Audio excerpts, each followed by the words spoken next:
আজকে তুমি বাসন মাজবে না। বাবা, বাসন না মাজলে হবে নাকি? তো তোমার সঙ্গে না তর্ক করাটা পুরো বেকার। যাই হোক, হ্যাঁ, আজকের ডেটটা যেন ভালোভাবে যায় তার জন্য আমি মিষ্টি এনে রেখেছিলাম, ফ্রিজে আছে। রসগোল্লা বেকড।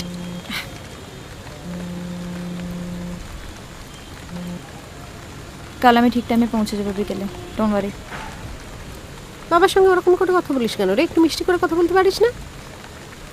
কাজের জন্য ফোন করেছিল, কাজের কথা বলে দিয়েছি, তো আর কি বলবো। এই শোন শোন শোন শোন শোন, তোকে একটা কথা জিজ্ঞাসা করি। বলছি, তোর তো বাড়িপত্র সবই আছে, তাও তুই ভাড়া বাড়িতে কেন থাকিস রে? হ্যাঁ, বাবার সঙ্গে ঝামেলা হয়েছে? আরে আমার বিয়ের আগে বাবার সঙ্গে কি ঝামেলা হতো, মানে খিটপিট লেগেই থাকতো, ওরকম তো হয়ই।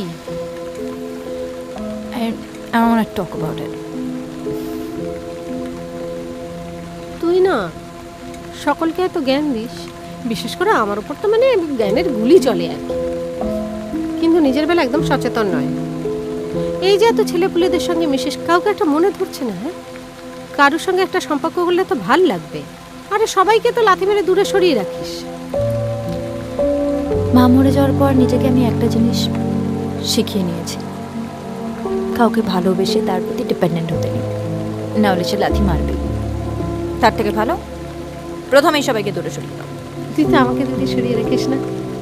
তোমার মধ্যে তোমার মাকে দেখতে পাই। তুই তোর মাকে খুব মিস করিস না? এখন একটু কম করি মাই ডিয়ার। চল খেয়ে নে। চল।